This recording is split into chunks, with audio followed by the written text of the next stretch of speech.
So, hello everybody, and welcome to another one of the wonderful quarterly editions of the astrology show that I get to do with my wonderful friend and teacher, Pam Gregory, astrologer. Hi, Pam, how are you doing?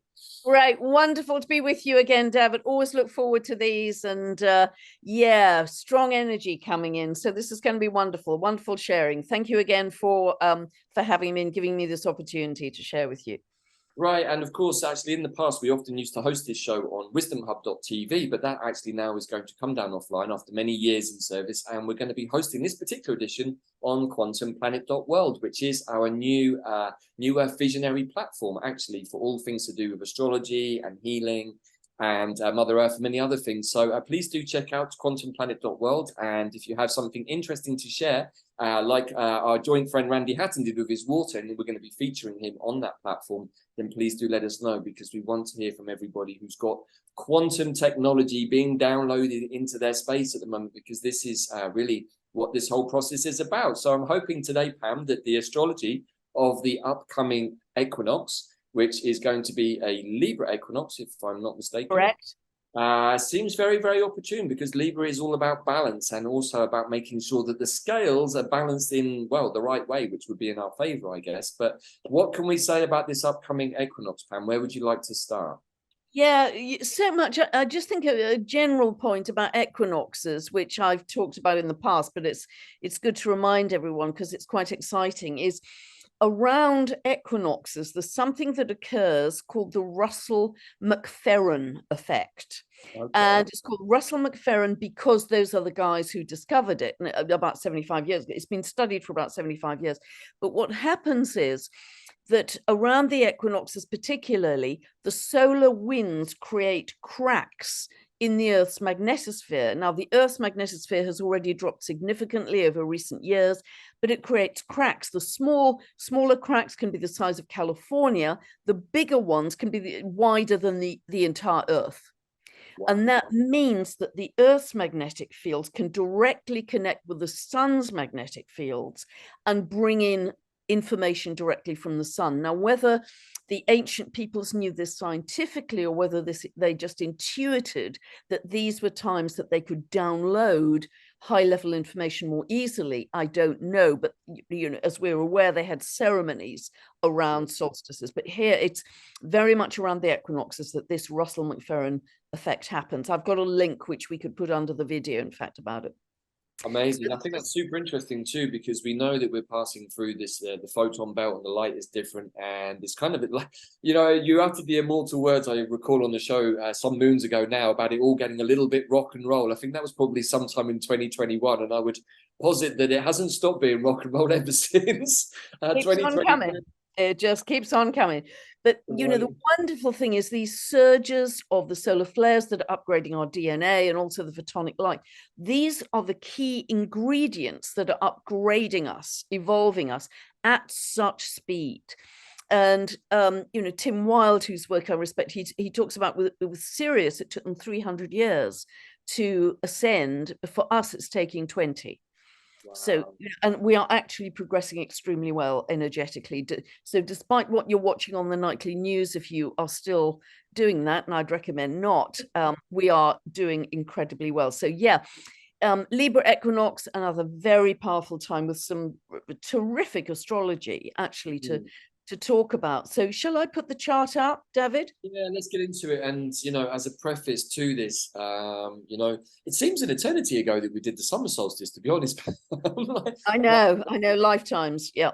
Yeah, I mean, it was only a few months ago, but I know that we've both talked about this quite a bit on our own shows, and, you've talked about it a lot in your updates, but it does feel like on some level energetically that we may have got past the worst, the tipping point. Now, it's not necessarily being reflected on the goggle box or the hallucinatory box, how we want to look at the images that are projected at us. But I do feel in the energetic realms that we have passed some big milestones. So I just want to put that out there for people who may be feeling like things aren't getting any better. If you believe the narratives, as me and Pam tell you not to, from the television, then you could still be in that place. However, I'm hoping that this equinox that Pam's going to share with us right now is going to show us that there is the energy of rebirth very much in the etheric realms right now. Yeah, and that's a good point to talk about, David, because actually I think we are on a more individual timeline than we have ever been. So for some people who are in fear, it's going to be the worst of times. For other people who can stay in love, it's going to be the best of times. And we're going to have that latitude of experience. So for many people, they're in 5D right now. They're in 5D right now. Right now, they just drop into love, to joy, to peace, and they are living it right now. For other people, that might be quite a distance away, but there's going to be a lot of real progression in our evolution into 2026 for sure. I think between now and 2026, a lot of progression. And that's while Saturn's in Pisces. But let's get into this, because a lot of good stuff to talk about. Yeah.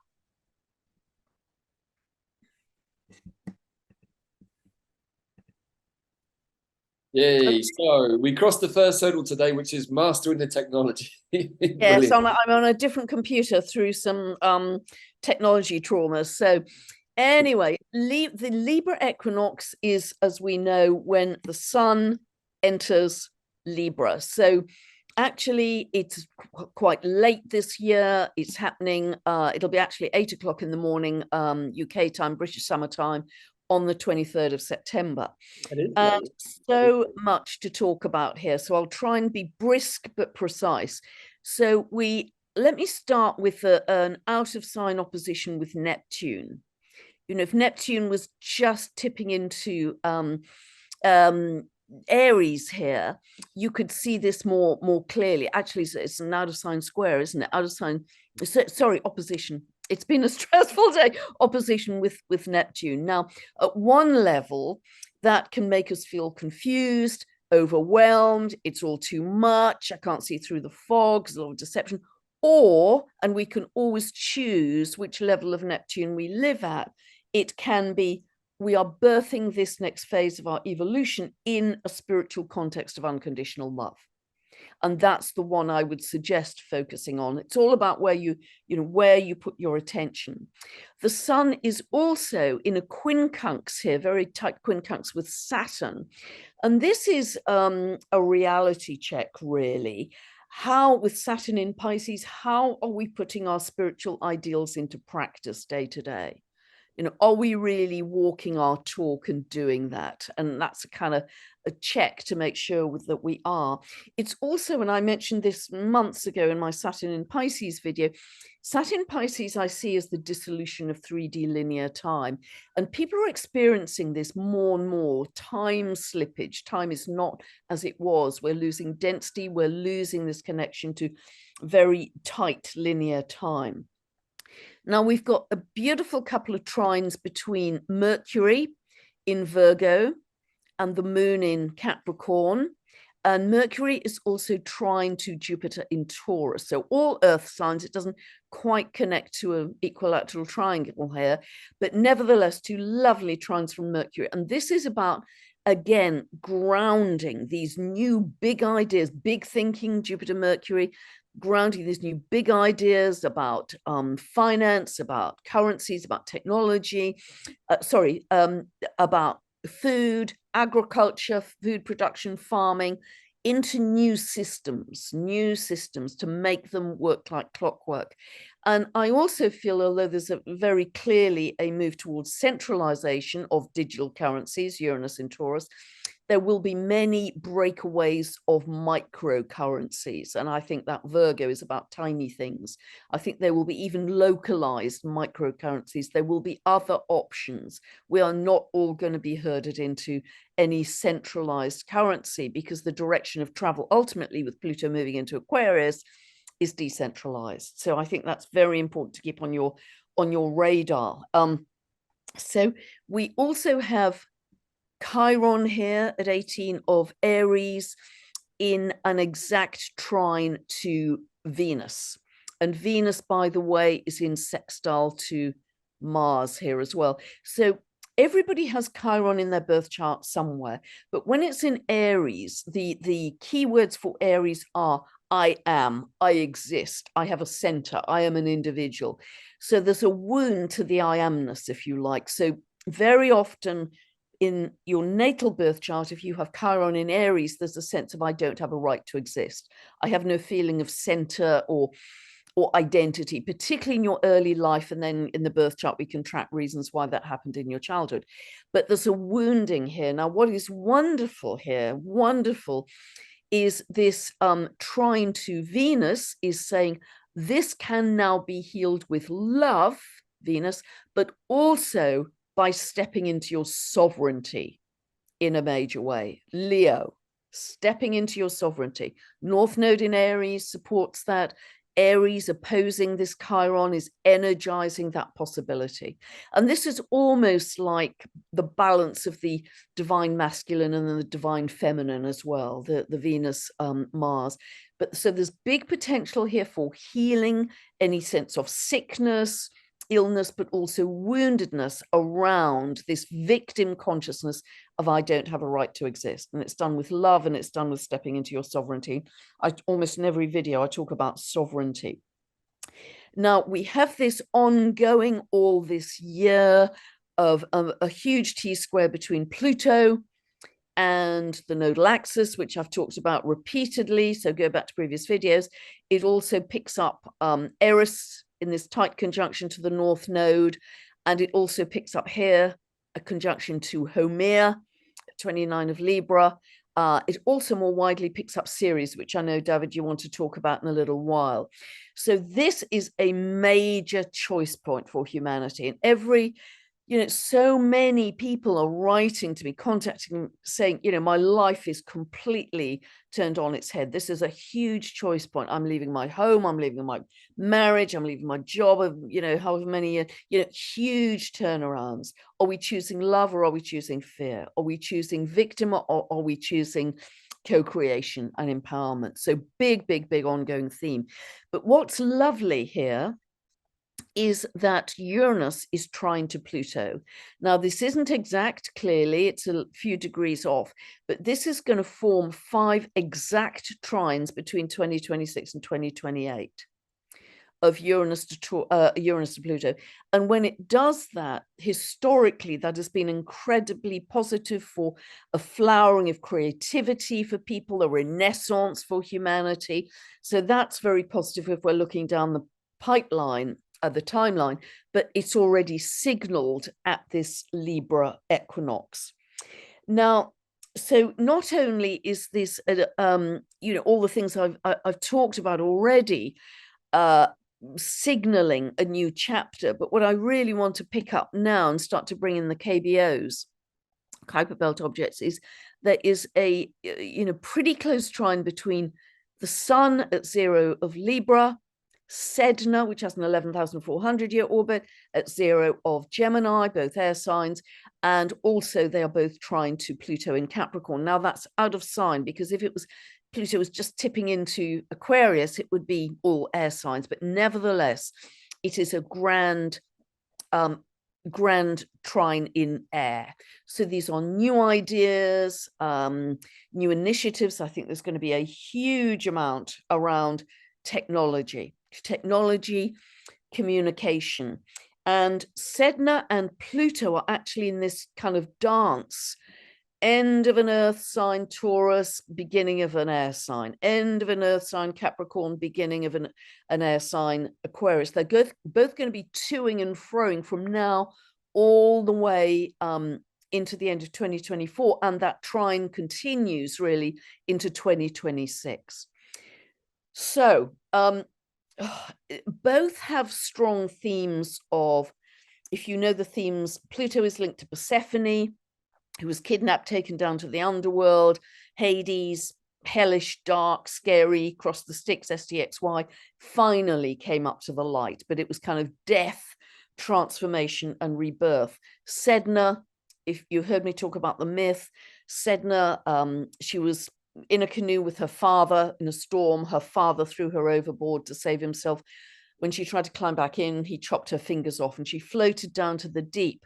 And she and her fingers transformed into beautiful sea creatures. So between Sedna and Pluto in this long-term dance, this trine until 2026, they are both very much around themes of loss, grief, betrayal, in both senses, and surrender, but transformation into something really, really beautiful. Because, you know, Pluto then in the myth, you know, Persephone comes up to the light and is stronger and wiser.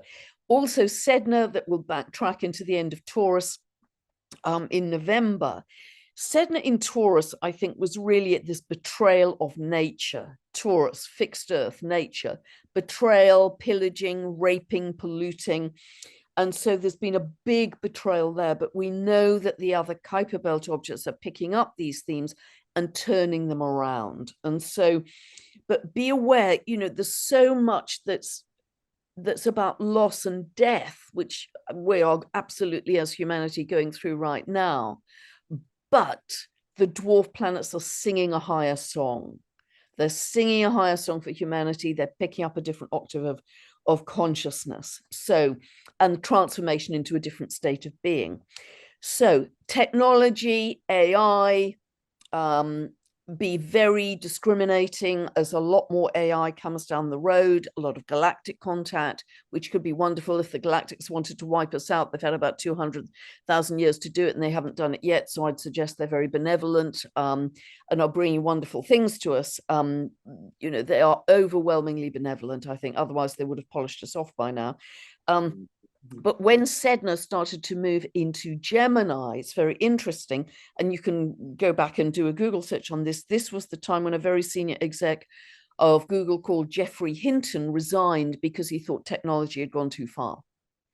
So we must be very aware and discriminating around technology and AI. You know, I'm a bumpkin. I always go with natural and organic and simple. I'm very happy in the 1800s.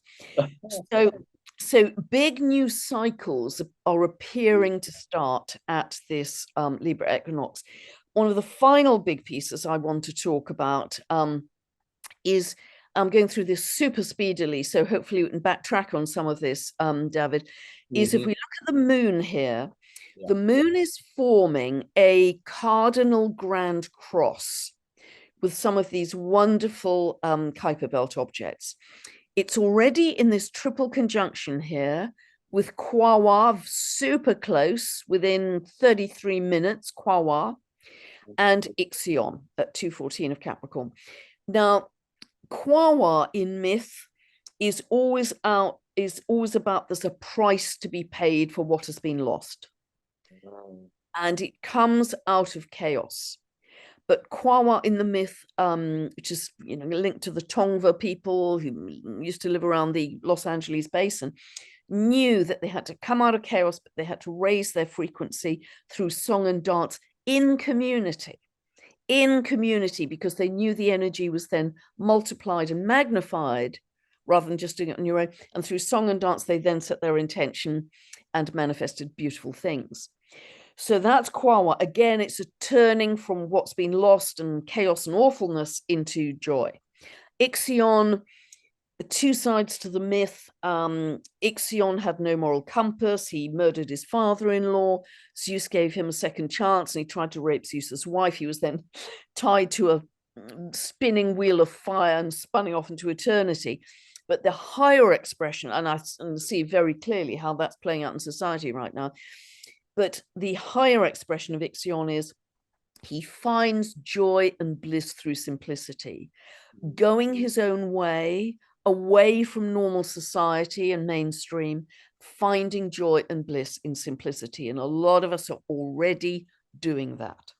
So again, it's turning from, you know, very negative into positive.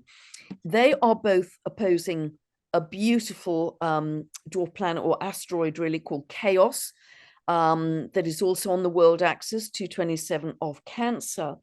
And in myth, this is about heaven was ripped from earth to allow demons to come in. But the purpose of chaos is to come back into wholeness, So again, we have this twist back into the good, into regeneration. They are both square to Makemake.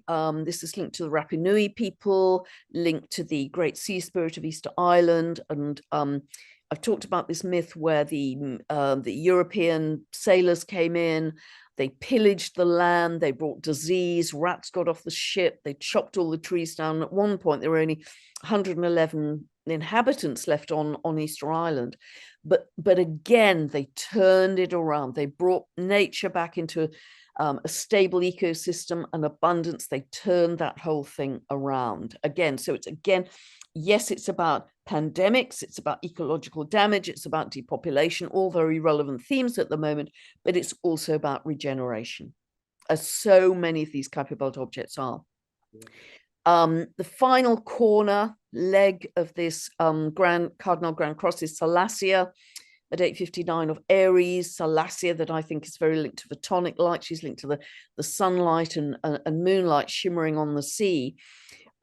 She's liquid light, she's mermaid energy. For me, she is leading the way in embodying more light in our bodies, becoming the light body.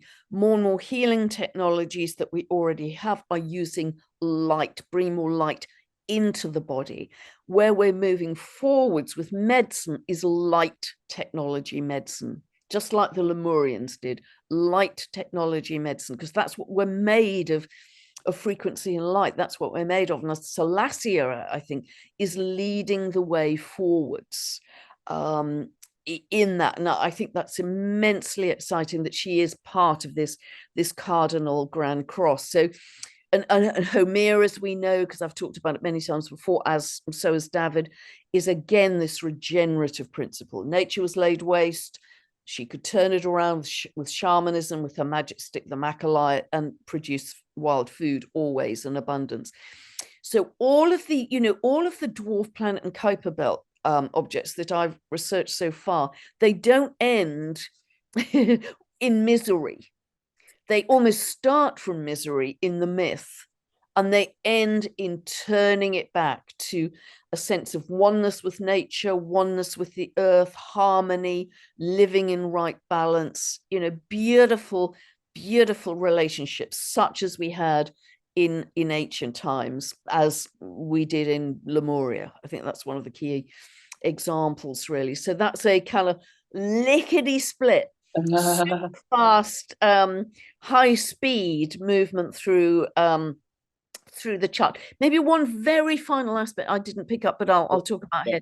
Just this quindicile, 165-degree aspect. You've got to use just a 2-degree orb between Mercury in Virgo and Neptune in Pisces. Mercury in Virgo wants to pin the facts down, get it right, get it exact. What's the truth? I need to know. Neptune saying, whoa, it's foggy, it's cloudy, maybe lots of deception there. You've actually got to tune into your intuition to get the truth. Wow. So yeah, lots to backtrack through. So I've made some pretty copious notes as always, and I'm probably going to take them in reverse, Pam, if we can, because I think there's lots of amazing notes here, and I love the fact you've included so many of the KBOs and a couple of the asteroids too, because they're important. But I just want to share something that our friend Kelly Hunter, another astrologer who specializes in the KBOs and who are doing the Moons of Mythos show with, we were talking about this in relation to a piece that we just did for the Return of the Goddess, which is a journey that we're running currently on quantum plant healing. And she was suggesting that Pluto really is the gateway, you could say, to the rest of the KBOs. And so I think that that's an interesting idea to bring into the mix. And when we look at many of the KBOs, they have this quality of various goddesses, but also of death and rebirth and of a new way of doing things. And I think that Pluto really does symbolize the gateway to working with these KBO energies. And I think that that's a really important sort of container with which to put some of these newer astrological nuances into. And Davyd, astronomically, virtually all the KBO's orbits are beyond Pluto. So it's a literal astronomical gateway to the to space. And also, I just want to bring in the work of Demetra George and her work on the asteroid goddesses. And the asteroids sit between Mars and Jupiter. And there is a theory that maybe one or more bigger flying objects, let's call them that, maybe not planets, exploded and created this wealth of asteroids, which carry the energy of the goddess. Now, this is very much in my awareness because it's the energy I'm working with at the moment. But I read somewhere that it was possible that one of those asteroids was called Ixchel, which is the Mayan goddess of fertility and the moon. And she then exploded or was exploded or crashed into many other pieces, of which we can even see. You've included Chaos there and Ceres. Those are two of the asteroids in the belt, but there are many others. And I actually sent Pam a chart ahead of today's show, just bringing in some of these different aspects of other goddesses like Isis and Sekhmet and Artemis and Parvati and Tara. And what was really interesting was that many of them are in very similar degrees, all in aspect to Pluto. And very much carrying the energy of the goddess, which is to do with death and rebirth and fertility and abundance, all of which is very 5D consciousness. Okay, so I would like to suggest that when heaven was ripped from earth, what we're actually talking about, because in my experience, 5D consciousness is really what we might call heaven. Unconditional love, the ability to see from a non-dual perspective. These are all things that we could consider to be heaven, but we've had such a distorted view of heaven given to us that it seems like some unobtainable place where only incredibly holy people get to pass through the pearly gates, and the big guy with the beard greets us and blah, blah, blah, all the rest of it. I would suggest that that's just something that's been put as a blockage to us really understanding what is 5D. So when you included that piece there with Chaos, I was like, that's super interesting, because I feel that the energy of the goddess is really the energy of 5D thinking, 5D awareness, 5D being, which didn't leave our universe completely, or this didn't leave our planet rather completely, but was, you could say, scattered, fragmented, a bit like this possible big planet between Mars and Jupiter, and was shattered into many different forms of the goddess, which can be then tracked in individually through plants. There are certain plants like Santa Maria, which really takes you to 5D consciousness. But we can also see it in the astrology. So I just wanted to bring that in because as I've been studying with both you and Kelly for a while now through doing these shows, I'm understanding new and different things, which I think are very interesting. And the Salacia energy, yes, is very much about light, but it's also about water. And, you know, I'm sure many of your audience have already watched the wonderful interview you did with Randy, who we also did an interview with, and is going to be, we're going to be sharing that in the Return of the Goddess in a couple of days, which is kind of like an add-on talk to what you talked to Randy about. We went much more 5D, much more quantum, because the technology that he shared in that video really resonated strongly with me and Bella, because it's technology that we're already kind of working with at the energetic level, but in accordance with Mother Earth. Geomancy, as your friend Rory Duff will talk about a lot, is very much a big part of the ascension process.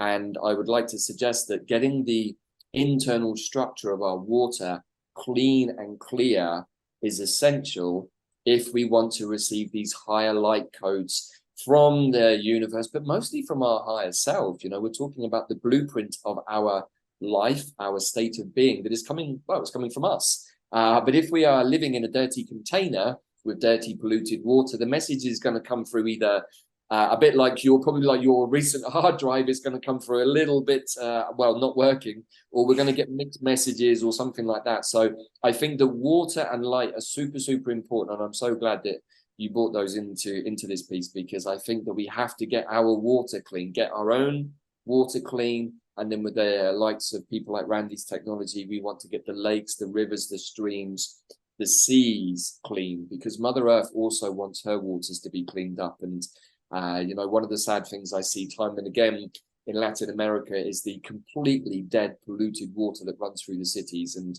I know in Britain we have an idea that we're better than all of that, but actually the truth is that I read somewhere that over 40% of UK rivers are dead and polluted. And, you know, if I think back to the stories that my granddad and even my father told me as kids, they were able to go and catch fresh fish, Pam, in the streams and rivers of Britain easily. And I don't think you can do that anymore. So I just wanted to start that as the entry point. What do you think in terms of the water and the light? How do you see that? 100%. And what was thrilling in that interview with Randy, and I'll be really excited to see the subsequent one you've done, is that, you know, rapidly in a quantum way, he is turning around the quality of water. I mean, one man who's developed this technology is doing so much to clean, the Earth's water. I was thrilled, actually. I was ecstatic to hear that, because if you think about doing it the 3D way, it's going to take us friggin' forever.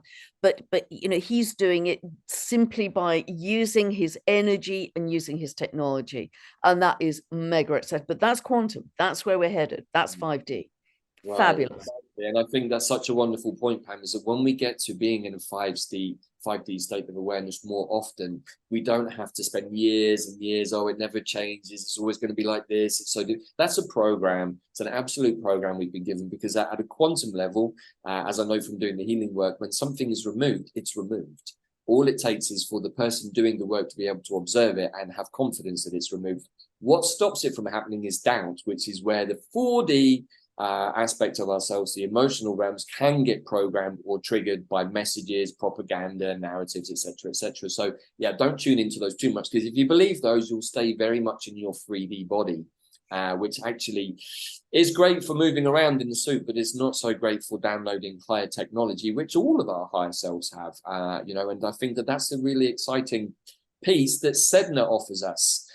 So I was blessed enough to do a piece with Heather Ensworth, another friend of yours I know that you do shows with, for the Return of the Goddess. And we looked at 3 goddess asteroids or KBOs, and one of them was Sedna, which isn't actually either of those. It's a planet way out there, right, in the universe. But what I understand from Sedna, apart from all the things that you've shared before, is that Sedna is about letting go of the boat, right? It's also about letting go of the parents, letting go of everything that you knew that was in the boat, and letting yourself go into the collective consciousness of the water, which I think is very much about Saturn in Pisces, really. I think that the story of Sedna in many ways is kind of like Saturn in Pisces. And can you let go of the old paradigm? Can you let go of the patriarchal system?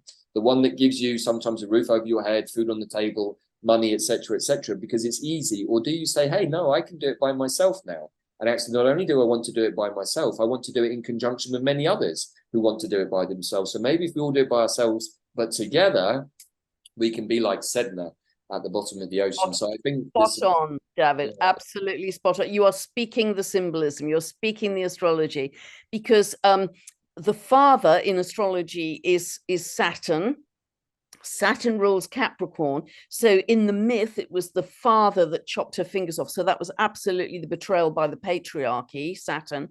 But Saturn rules Capricorn, and this is where Pluto's been sitting. So again, there's another betrayal by the patriarchy, the system, because Capricorn in our 3D world is governments, corporations, institutions who have power over us. And the real, there was a theme that I've talked about since January 2020, when we had that big important conjunction between Saturn and Pluto, because that set up something that historically has always been about the abuse of power. The abuse of power, Saturn-Pluto conjunction in Capricorn. And so all that you're talking about here is absolutely spot on for the astrology. And as Pluto moves increasingly into Aquarius, that's community, that's collaboration, that's soul tribe, that's like mind. So get together with those people and start to build a new world. 100%. Wow. I really do believe that water is super important, Pam, and I know that we're both quite watery beings, so we kind of have an affinity with this energy, but it is really important because the water is polluted. And there again is that betrayal that you talked about, and Sedna doing her little duck back into Taurus, I think, is another chance to look at that and to start saying, hey, it doesn't have to be this way. It doesn't have to take 10, 20 years. I mean, the numbers and statistics that are given out about how and when the climate can be changed and what we have to do. I think that even in America now, they're trying to pass a bill that makes you have to limit how much beer you're drinking or something, because possibly that's going to affect the world's climate or something ridiculous like that. So I think that we can have a good time watching the news and laughing at some of the absurdity of it, because it is a bit of a comedy show, to be honest, and there's lots of really comedic characters all over the news these days, and I think that that's the best thing to do. We can treat it a bit like another version of the Simpsons show, which is also probably slightly funnier and better well written, to be honest. But anyway, so we've got this wonderful energy of Sedna here. What I think is also interesting, although you didn't allude to it, is how many planets are in retrograde at this equinox. Would you care to say a few words about that, Pam, how you see that? Absolutely. Thank you, Davyd. Jupiter today, in fact, has just moved into retrograde to join the party. And for the next few months, we are going to have a lot of planets, the majority of those outer planets in retrograde motion. And that's a big, big time of introspection, of deep dive, to go back over how we acted, what we believed, Jupiter, when we made decisions while those planets were direct, and a deep think about how well did that work. Yeah. Are those behaviors, actions, are we going to repeat those once the planets start to move direct again? Do we have the same belief system as we did earlier in the year when Jupiter was moving direct? Or is our belief system starting to be rattled severely by what is unfolding around us in the world? So retrogradation doesn't mean nothing will happen in the world. I mean, my goodness, it's going to be feverish activity at the 3D level, but individually we on a deep dive of who are we, what do we believe, what are our values, Taurus, what are our beliefs, and when we emerge from this retrograde cocoon, who are we going to be? How is it going to be different? What are we going to think? Who are the people we are going to associate with? What value system are we going to base our lives on that may change our lives very radically, particularly Pluto square the nodal axis? Right, and we are recording this sometime ahead of the equinox at the beginning of September, and so we are in, well, Venus has already gone stationary, ready to go forwards, I think, in a few days, and I think this video is probably going to be released on the day of the Mercury Cazimi, and so we have lots of energies coming into this, but we've just gone through the Venus retrograde process, which I think really is interesting now that on the equinox, Venus and Mars are going to be an aspect to each other, because a lot of the Venus retrograde process, I think, this time round, because when we kicked it off, it was being sandwiched. The Venus star point was being sandwiched by the true black moon and the mean black moon. So this whole Venus cycle is all about that energy of black moon Lilith. And, I'd like to shared already, we've been working with the energy of the goddess and calling her back much more with awareness and understanding how did she disappear, how did she become more subjugated, and where is she in all of our lives? And you said something super interesting, which I think is about becoming whole, and that Mars-Venus energy, both within relationships, but also within ourselves. How are we holding the masculine and feminine energies within us? Are we very external? Are we very yang? Are we getting up in people's faces? Or are we too much the other way? Are we too in, not connecting with people? And so I think that's a big part of the process for the end of this year, for the final stages of 2023, is where are we at in that process? Are we balanced human beings? Because if we're not, then it's going to be very difficult to be 5D and to be able to access that information, because there's going to be these kind of distortions that make us too inwards or too out, too yin, too yang.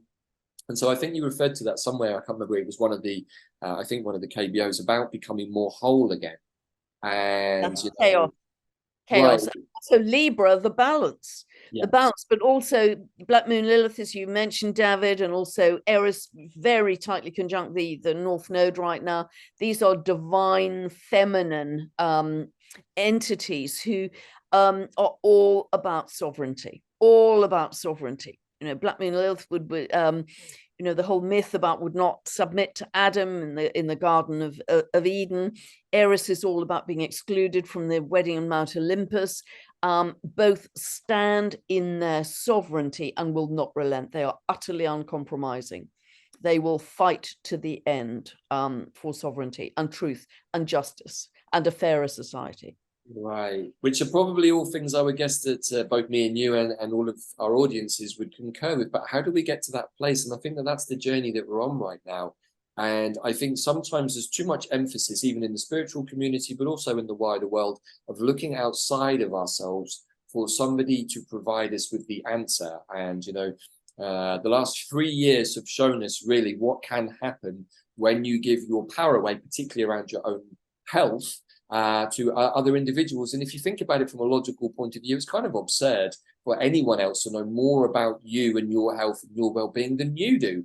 And if you don't know that much about what's going on for you, I would suggest that's a really good place to start looking at how you're going to move forward into a state of sovereignty. Because if you're always looking to give your power away to somebody else so they can tell you more about you than you know about yourself, I would suggest that that's an illogical place to be. And it may be over the last couple of millennia we've been in that place and been encouraged to be like that. But I think that as we move forward with quantum health care, which particularly from my point of view comes through the plants, we have this incredible free healthcare service, which people like my wonderful friend and Web Weird co-host Pete Jackson Main talk about. When we really engage with the plants at the quantum level, we understand that many plants have adaptogenic qualities, which really what we understand about those is that they're neuroimmunomodulators, which in a more easy to understand phrase means that they talk to us, not here, not the brain. They talk to us. And I say us deliberately because in this suit are many, many beings, not just Davyd. David's probably just one of several million, because we have all of the organs, we have all of the blood, we have all the mitochondrial. And so in Chinese medicine, they understand that the liver has a spirit, the kidneys have a spirit. And actually, the more that we communicate with these and we go inwards and we start to become more at one with ourselves, with our energy systems, the more that we realize that we are just kind of the captain of a ship that needs care and attention. And really the best person to give that care and attention to us is actually us, right? So this is where the self-love comes in. How much do we love ourselves enough to take care of ourselves? And why are we taking care of other people more than we're taking care of ourselves? So we have a saying at Quantum Plant Healing, which is to be centered in self. I can be self-centered. I can be centered in myself. And when I am more than enough, actually. And in that place, then I'm able to go and help others. So I think this is some really important questions and motifs that have been coming up, certainly within our plant tribe over the last year. But I want to bring into the mix. And how do you see those playing out, Pam, over the next 3 months? Oh, beautiful. Beautifully said. And it's crazy because this is referred to as alternative medicine, plant medicine. It's the original natural medicine. If you think aspirin comes from salicylic acid, the willow tree, and it's all been kind of patented, but it all comes from nature originally. All of our medicines originally from nature. So you're going back to, that the earth has all the ancient wisdom we need to heal us. And you have the incredible gift of actually being able to communicate with the plants. And it was incredible when you're talking about them as kind of neurotransmitters. I mean, just amazing how they can affect us and how they're adaptogen and how they can anticipate things coming up in our environment and in our bodies ahead of us. I mean, they are the evolved species that are leading us along with the animals, I'd suggest.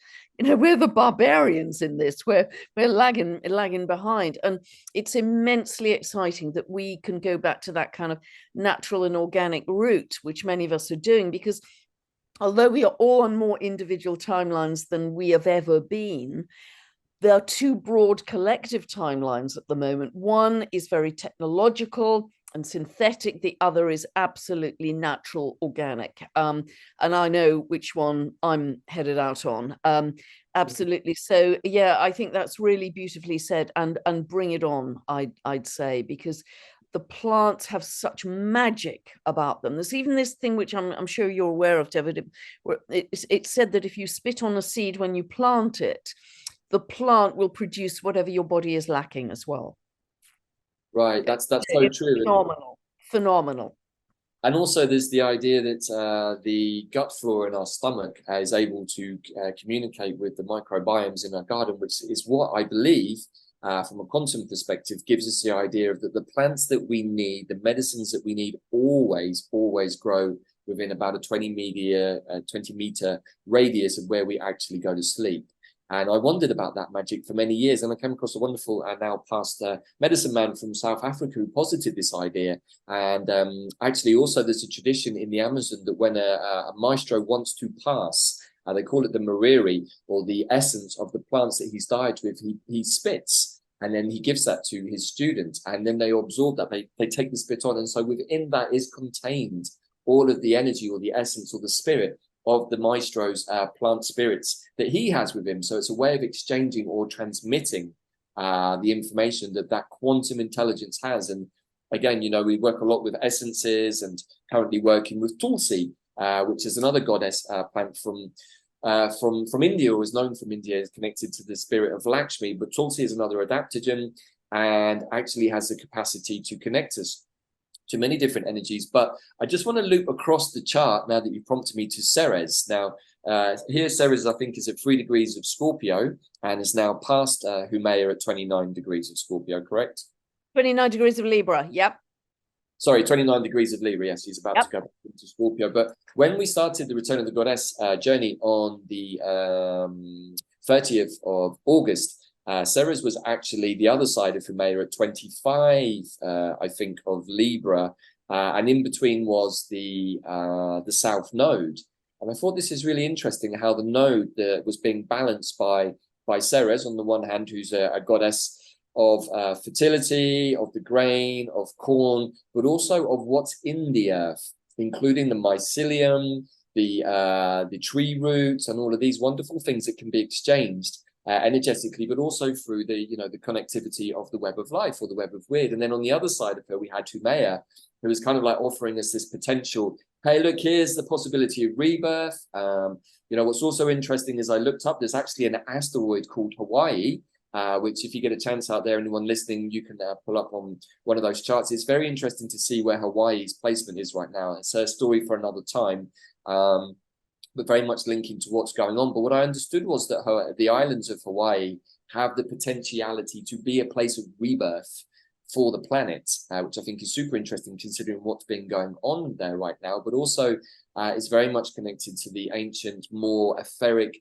watery world of Lemuria or Mu, which may now be somewhere, on the return, we can say. But what I want to share about Ceres really is that Ceres, I think, offers the possibility, and again, I have to give a shout out to Demetra George, who contacted me in response to an email I sent her. And she said, I just want to point to the fact that there are carvings going back to the Eleusinian mysteries of Ceres and Persephone, carrying the ergots of corn, which has the sort of the fungi, which actually gave rise to the modern form of LSD, but also that they were carrying the sacred fungi, which actually is a way to access the astral realms and to start dealing with our emotions in a much more expanded state of consciousness. So I was like, that's really interesting. So she's showing us, pointing to what's in the earth so that we can understand and absorb the whole process of life and death and the need to compost and break down, which is really what the medicine of the sacred fungi is breaking down the sense of self, removing the masks, removing the facades, the identities that we've had to wear or to put on, or that we've just absorbed so that we fit in with our friends, our family, our work, our society. But when we remove those masks, as we were doing on one of our journeys earlier this year, the Quest of the Quantum Heart, many of us realize without those masks, particularly the one of victimhood, or if I remove all of the faces I wear that are attached to my wounding and I don't have any wounding anymore, then who the hell am I? And I sat with this process myself deeply, and I was like, oh my God, that's kind of disturbing to see how much of my persona is being worn through the wounding I've received in life. And having Chiron at 29 degrees of Aries is a lifelong challenge.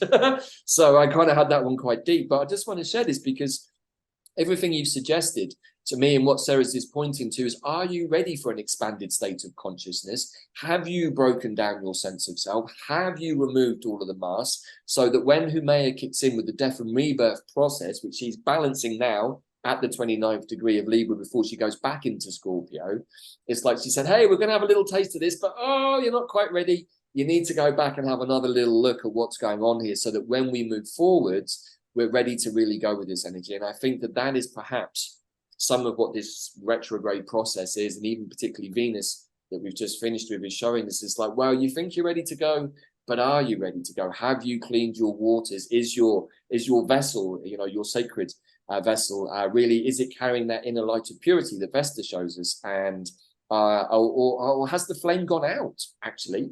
We can also look at it from that perspective. So I think there's lots of really exciting ideas in here that we can play with a little bit, but I do concur that the breaking down of self, the letting go of the boat, the absorption into a much bigger state of consciousness is not something that we should be afraid of, but understand is a natural part of our expansion into higher realms of consciousness. Yeah, beautifully, beautifully said, David. And also, if we look at this square, which is quite ongoing between Venus and Jupiter, and I've often said, if you can't think of anything else, welcome in an expanded consciousness of love. Right. Jupiter is expanded consciousness, Venus is obviously love. And so that's where we have to be. And, people like you, David, are living in the magic zone 24/7. You're living in the magic zone. Randy Hatton is living in the magic zone. An increasing number of us are living in the magic zone, and we are certainly not in the majority yet. We're very much in the minority, but nevertheless, because high frequency energy will always have a greater effect over lower than the other way around, we are changing the quantum wave structure. So the more you can stay in love, joy, compassion, gratitude, positivity, with every thought, with every feeling you have through your days, you're creating your future, for better or worse. So be aware of that kind of energetic responsibility, because these times are crucial. We're in the crucible of change. These times are crucial. They're transformational.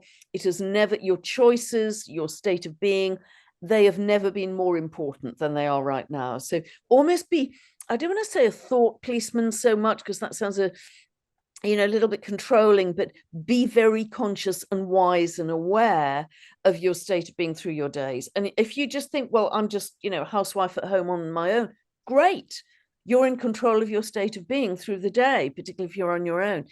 So really encourage people to do that, because I think at this Libra Equinox, like, the solstices and equinoxes in general, but perhaps this one in particular, and possibly even bigger as we get towards the Capricorn solstice, they're going to be huge waves of high frequency energy, huge waves of light coming in. Now, there may be attempts to block that, who knows, but nevertheless, you focus on the light, you focus on high frequency, because that's all that matters, and kind of have, your spiritual blinkers on to say, no, this is my timeline, this is the way I'm going, and that's what I'm focused on.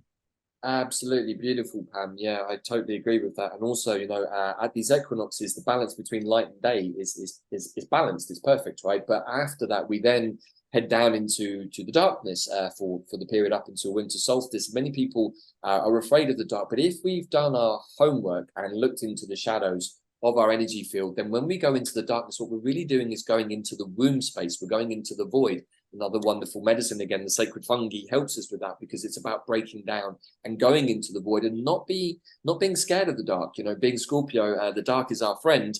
But for many other people, they're afraid of the dark. But why would you be afraid unless there's something in the shadows of the dark that you don't want to confront? And we need to illuminate our shadows so that when we do go into the void, into the womb space, we're in a nice, clean, clear vessel where there's no contamination, no distortion, no misalignment, so that we can absolutely channel perfectly the blueprint that our higher selves hold for each and every one of us, because that is why we're here, to experience that much more expanded state of consciousness, but in a embodied 3D sense. So I think that's wonderful. And one final thought from the chart I wanted to illuminate was that Mars and Venus are obviously in aspect to Chiron, right? So I think that, again, is showing that need to balance the masculine and feminine energies. Absolutely, because Venus is trine to Chiron, and it's in sextile to Mars, and Mars is opposing Chiron. Yep. So they're in very, very tight aspects. So yeah, that's the whole male, divine feminine and masculine side too. So very important period that we're going through. I think these equinoxes and solstices really feel more and more pivotal as we go through. And we just keep on riding those waves to get to a better state of being. It's never been more important than now. Right, so we are moving into the latter point of the year. We do have Scorpio season ahead with that wonderful full moon eclipse, which is on my birthday this year. So I'm kind of looking forward to how that one's going to play out. Just got lucky, eh? Yeah. Well, yeah, I have to smile inwardly sometimes at my higher self's jokes that he plays with me through my astrology. But what I think is really important, that we keep a sense of humor, that we can laugh at ourselves, we can laugh at what our higher selves have laid on for us, because in the end, it's all part of the story. It's all part of the play at the theatre. Hopefully the one that we've been watching at that crumbling theatre now is really coming to the end of its run, and we're going to a much more kind of futuristic, possibly water-powered sort of cinema, where we can see a whole different vista that is coming towards us very, very quickly. But we have to choose it. There is no God-given right to experience these things. It's down to us. Nobody's going to do it for us. And I think that that's also really important to take into these last few months, is that there is not necessarily a savior coming riding on a white horse. And if there is, it's us doing it for us. And I think that, as you always say, Pam, it's so important to bring that back to ourselves. But maybe as we come to the final concluding remarks for this whirlwind show, maybe that's the energy you've been talking about, the compression of time. We can just conclude our thoughts together and wrap things up. Yeah, absolutely. You know, you self-select your timeline by your frequency. Nobody forces you onto that. Nobody chooses it for you. You self-select by your frequency. And just to really reiterate that the distance we have come energetically in terms of frequency, and I think we're not that aware of it, because we you know, just look at the chaos outside and we think, oh yeah, have we done very well as humanity? We have done phenomenally well. We are ahead of expectation of where we were expected to be at this time. We're about a 25% or more ahead energetically in frequency of where we were expected to be. And humanity has done that. You, me, all of us watching this, we have done that by our individual efforts. So pat yourself on the back and feel proud. We often don't take the time to look back down the mountain and pat ourselves on the back, but let's keep on trucking to the summit. Okay, so let's take this chart down, Pam, if you can, on your end, and we'll just kind of wrap up. Yeah, you know, it's we're often told that we shouldn't be too egotistical or congratulate ourselves, but I think what you've said is really important, and I can only speak for myself in this regard, but I'm not the same person I was 2 months ago. I'm not the same person I was 12 months ago, and I'm definitely not the same person that first met you a few years ago.